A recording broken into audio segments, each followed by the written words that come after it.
You're listening to the N2K Space Network.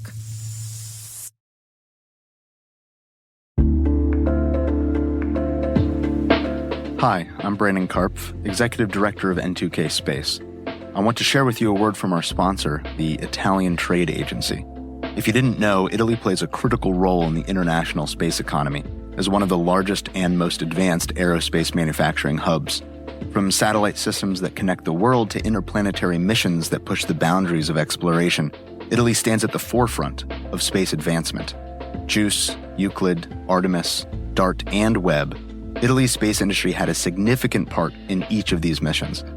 Italy is now launching a new business acceleration program in the United States completely dedicated to aerospace with 6 groundbreaking new startups right in Houston. Tune in as ITA unveils the unparalleled innovation and excellence that brought Italy to be a top U.S. aerospace supplier. Visit itahouston.com/spaceitup23 to learn more. You can also visit space.n2k.com/ITA for a whole bunch of new information. And a sincere thanks to our friends at ITA for sponsoring this podcast.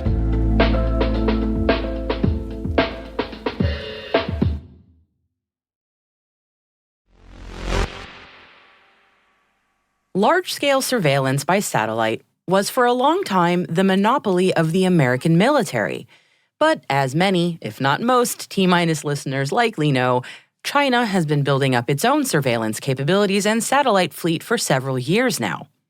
According to a 2022 Pentagon report, China's satellite systems in orbit have doubled since 2018 alone, and its satellite fleet is the second largest in the world, right behind the U.S., and they're using that fleet to keep an eye on other countries' militaries. A famous quote from the film Casablanca seems apt right now. Me up on what ground? I'm shocked to find that gambling is going on in here. You're winning, sir. Oh, thank you very much. Everybody out at T-minus 20 seconds to LOS T-Dress. Go for the boy.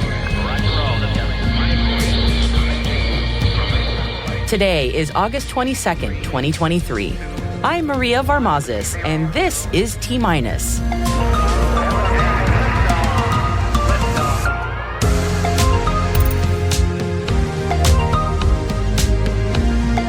Chinese satellites cause a stir down under.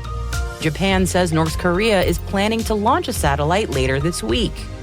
Roscosmos says Luna 25's engines failed to shut down, causing the spacecraft to crash land on the moon. And our guests today are Trudy Kortes, Director of NASA STMD Technology Demonstrations, and Greg Richardson, Director of COSMIC, about the NASA-created consortium for space mobility and ISAM capabilities. You don't want to miss it.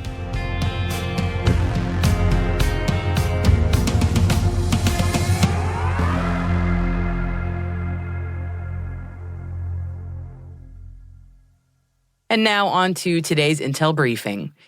So, just in case you doubted it or needed additional confirmation, that monopoly on satellite-based military surveillance previously enjoyed by the U.S.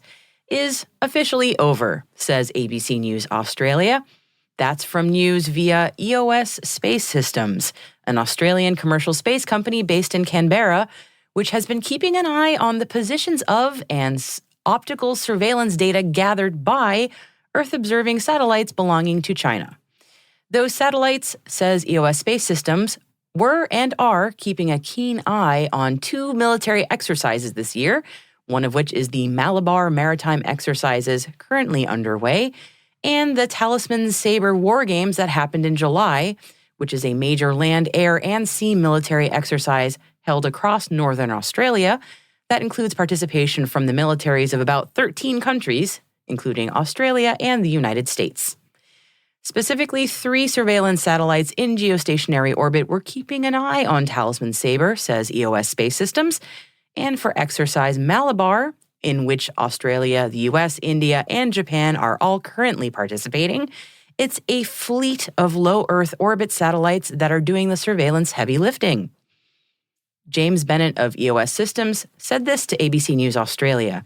We've seen over 300 satellites surveying ground-based activities, and the number of overflights is over 3,000 since the start of the Malabar exercise centered around the Sydney Harbour Bay area. So yes, Exercise Malabar is still underway near Sydney, as is the surveillance. But yeah, none of this comes as any surprise to any of the militaries involved, as you might expect. In a reply to ABC News, the Australian Defence Force said this: "The ADF takes prudent measures to safeguard the information security of Australian and participating forces, and Australian Defence tracks satellite movements as part of broader space domain awareness efforts." And speaking of China's satellite surveillance, the country's National Space Administration has said that its LSAR 401 satellite that launched last week has entered its operational orbit. The spacecraft is the world's first high-orbit synthetic aperture radar satellite, or SAR satellite. China says that the SAR antenna has successfully deployed and will carry out in-orbit testing. The LSAR 401 satellite will be used to collect time-sensitive data for the country's disaster prevention and reduction. The website Interesting Engineering has produced a piece on a Chinese satellite that they're dubbing the new AI-brained satellite, and you can read more about that story in our show notes. And staying in the region, the Japanese Coast Guard has said that North Korea is planning a space launch as early as this Thursday. The launch will be the second attempt this year by North Korea, who is currently banned from such activities under UN Security Council resolutions. Nevertheless, a launch attempt in May ended with the vehicle plunging into the sea. That vehicle was reportedly carrying a reconnaissance satellite. North Korea has notified Japan that it will attempt to launch another satellite between August 24th and 31st, and that the rocket will fly over the waters west of the Korean Peninsula, East China Sea, and the Pacific. The Hong Kong University of Science and Technology plans to launch a multispectral optical satellite at the Jiuquan Satellite Launch Center in Gansu with Changguang Satellite Technology Company on August 25th. The satellite, which is known as HKUST FYBB number 1, will be used for tracking remote sensing data related to global environment, disaster, and sustainable development. The launch marks a first by a university in Hong Kong to initiate a satellite mission. The launch also marks the university's first step towards building a remote sensing satellite constellation and a comprehensive environmental monitoring and disaster forecasting system. The head of Russia's space agency says that the Luna 25 crash was caused after the spacecraft's engines failed to shut down correctly. Roscosmos Director General Yuri Borisov has blamed the country's decades-long pause in lunar exploration for the collision, which occurred over the weekend. Now, all eyes remain on India's Chandrayaan-3 mission, which is planning a soft landing at the lunar South Pole tomorrow. The moon's South Pole is a region that many national space agencies and private companies are vying for to expand knowledge of the much-desired resource of lunar water ice. Hughes Network Systems has been awarded a 5-year indefinite delivery, indefinite quantity, otherwise known as IDIQ, contract by the U.S. Space Force for proliferated low Earth orbit satellite-based services. The contract is valued at up to $900 million, but don't let that figure fool you. Last year, the Pentagon had over 15,000 companies on IDIQ contracts, with a ceiling value totaling a whopping $98 trillion. However, only 355 companies, which amounts to just 2.3%, received any money off of these contracts, and that totaled $4 billion, which amounts to less than 1% of the contract value. So it's a little misleading, but still a big win for HughesNet. So congrats. The U.S. Space Development Agency seems to be handing out contracts like candy lately. Yesterday, we told you about the Northrop Grumman and Lockheed Martin contracts worth $1.5 billion collectively. And today, Mynaric has announced that they have been selected by the agency to contribute an optical ground terminal demonstration. The mission, which is slated for 2025, is to demonstrate the successful connection between various space-based optical communications terminals and an optical ground station designed by Mynaric. This program will serve as risk reduction for follow-on demonstrations, focusing on communications between the optical ground station and the Tranche 0 transport layer space vehicles. Mynaric didn't release the contract value. The U.S. Air Force AF Works program has selected Umbra for a SBIR Phase 2 contract worth $1.25 million for the development of its space-based moving target indication. The Air Force plans to use the technology to develop and demonstrate maritime and ground moving target indication capabilities. SES says the first O3B mPOWER terminal built for Galapagos telecommunications company CNT was inaugurated last week on Santa Cruz Island in the Galapagos.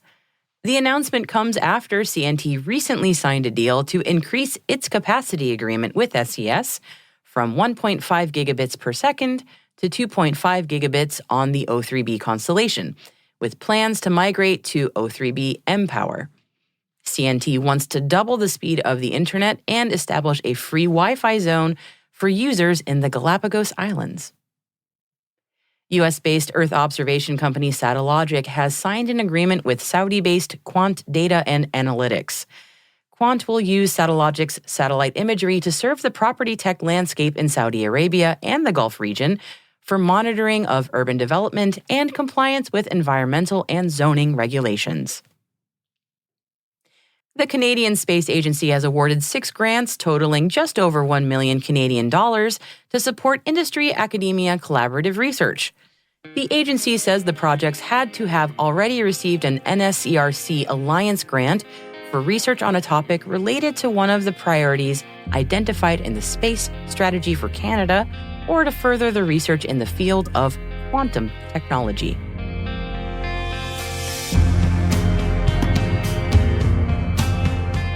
You can find the full list of recipients in our show notes, along with all the other stories we've mentioned in this episode.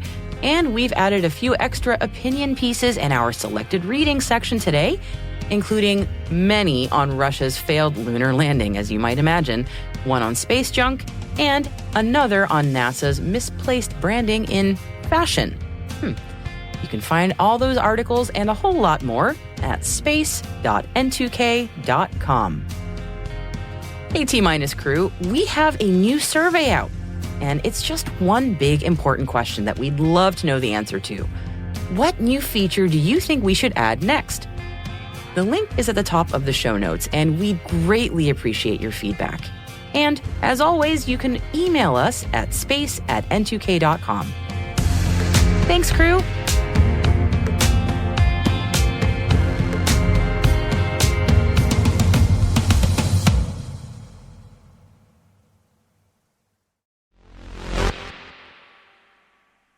Our guests today are Trudy Kortes, Director of NASA STMD Technology Demonstrations, and Greg Richardson, Director of COSMIC, about the NASA-created Consortium for Space Mobility and ISAM capabilities. You know what? I'll let them introduce themselves. I'm Trudy Kortes. I work for NASA in the Space Technology Mission Directorate. I am their Director for Technology Demonstrations at NASA. And what that means is we test technologies and capabilities that we need for future missions in a relevant environment. And our second guest today, Greg, why don't you go ahead and introduce yourself? My name is Greg Richardson. I am at the Aerospace Corporation, where I've been for the past 23 years. And in 20 of those 23 years, I've been working on ISAM, in-space servicing, assembly, and manufacturing. So just really excited to be able to talk to more folks about what COSMIC is, what we're doing, and how those pieces fit together with what we're trying to do here at Aerospace and what NASA's working on. What a great introduction to exactly the topic for our conversation today. Thank you so much. So yes, COSMIC, the Consortium for Space Mobility and ISAM capabilities. I want to make sure that we give our listeners sort of the overview. So Trudy, do you want to give us the overview of what COSMIC is, sort of the pitch on its mission? NASA thought it was important to form a nationwide alliance or a coalition of interested parties, and those interested parties are government, industry members, and academia, to come together and start talking about how do we further this suite of capabilities for future use in space missions. Our tagline for this, our main mission, is incorporating it such that it becomes a routine part of what we do in space missions and space architectures. And that's the real goal that we're going after. And Greg and I and a few others have been working together for about the last 2 years to formulate this and get it set and talk to a lot of those partners that I just mentioned to give feedback on how we go forward with this. And so that's the main goal, to kind of look at, research, technology, different aspects of this, and really move the ball down the field, so to speak. So ISAM is not brand new or anything like that, but I'd love to know why now? Why is Cosmic coming about now? Like, is the time ripe for something like this? I'd love to know a little bit more about that timing. Oh, absolutely. The time is absolutely right for Cosmic right now because we're at a technological tipping point. There have been advances, and I mentioned that I've been working ISAM for 20 years. One of the early missions that I worked was a DARPA mission called Orbital Express that demonstrated in-space refueling, autonomous rendezvous and proximity operations, repairing satellites by transferring hardware, and that was great as a technology demonstration. But what we're seeing as that technological and operational tipping point is we're seeing operational missions beginning to use ISAM services. There are satellites that are in geostationary orbit right now that have life extension modules attached to them that are providing in-space services. ISAM is now bigger than any one agency. It's bigger than any one part of the United States. We need to bring all of these folks together, and that was recognized by the White House when they created and developed the National ISAM Implementation Plan. They said, this is something that we're going to come together and do as a nation. That plan was released in December, and one of the pieces of that plan was stand up a nationwide consortium. Cosmic responds to that plan, and Cosmic is the consortium that is going to execute our piece of that big plan. Cosmic has 5 different focus areas. Either one of you want to talk about those different focus areas? Sure, I can take the first pass at that. Part of what we're trying to do within the focus areas is identify a place where we can do more and create working products. And so our focus areas, we have one on research and technology, and that's a really broad area. We expect that there's going to be a lot of dialogue and discussion about how we advance technologies and capabilities. But we know that advancing technology is not enough. We also are going to need demonstration infrastructure, and that's focus area number 2. We need test facilities, digital test, ground-based test facilities, and in-space test facilities for all the ISAM technologies if we ever want to get to a point where we're going to operationalize those capabilities. We have one on missions and ecosystems. That's the mission pull piece. Those are the future missions that are enabled or enhanced by ISAM. And then we've got a couple that really cross over all of ISAM. We've got policy and regulation, anything that might stand in the way of widespread ISAM adoption.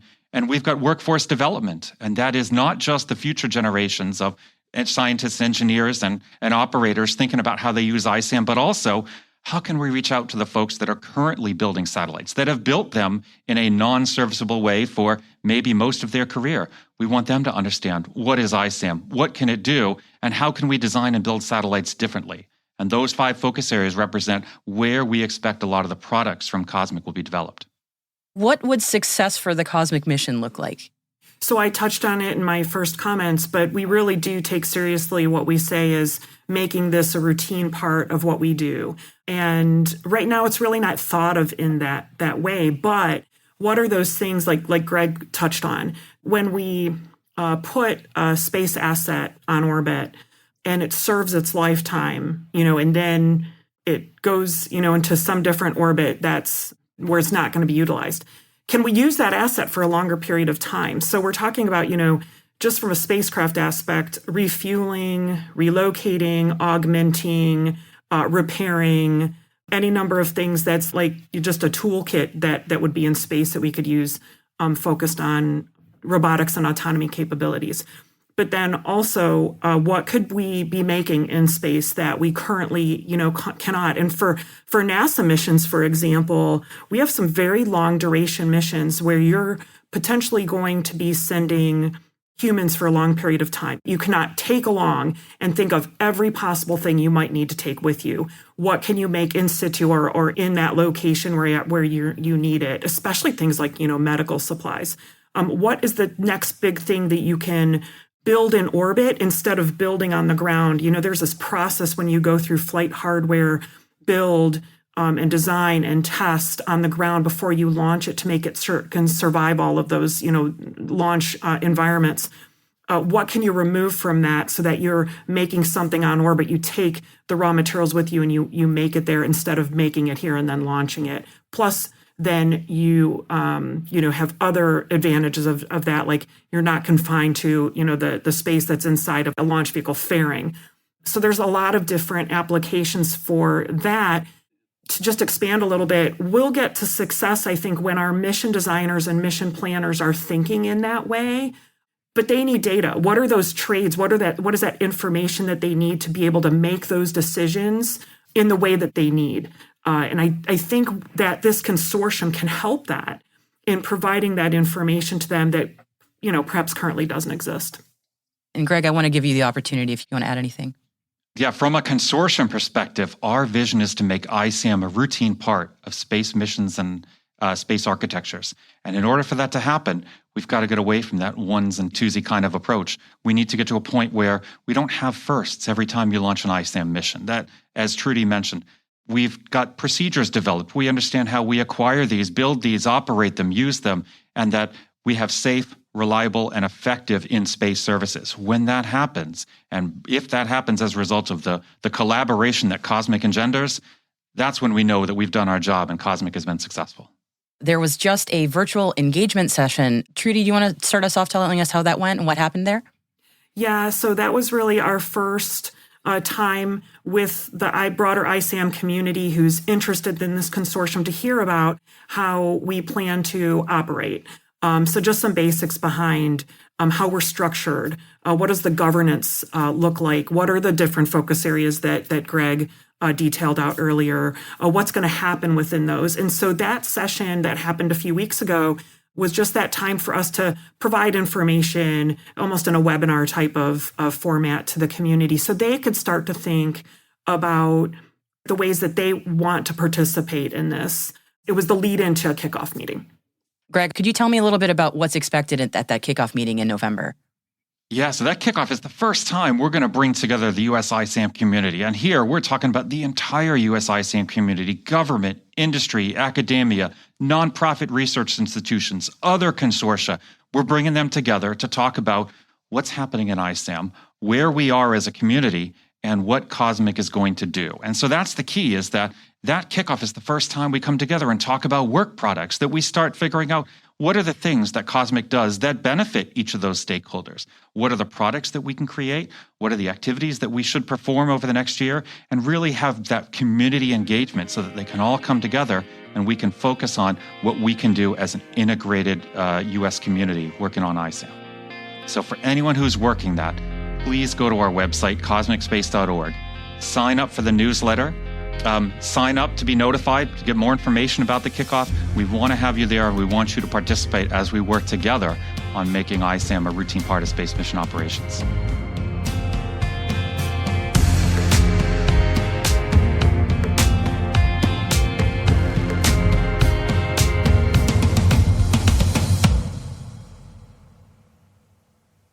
We'll be right back. And welcome back. If you listened to our interview yesterday with Andy Williams from the European Southern Observatory, then you know that satellite constellations in low Earth orbit are causing issues for Earth-based astronomy. And while many organizations are working to find solutions in space, one LA company says we should be looking to the sea. Well, to a sea creature, to be precise.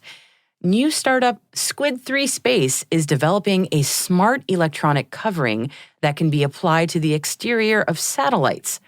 The covering can transform spacecraft exteriors into digital and programmable surfaces. Very cool. It can render a satellite dark during its nighttime pass around the Earth and make it light again when it enters sunlight, just like a squid adapts to the depths of the ocean. A sea-based solution for a space-based problem. Isn't nature amazing?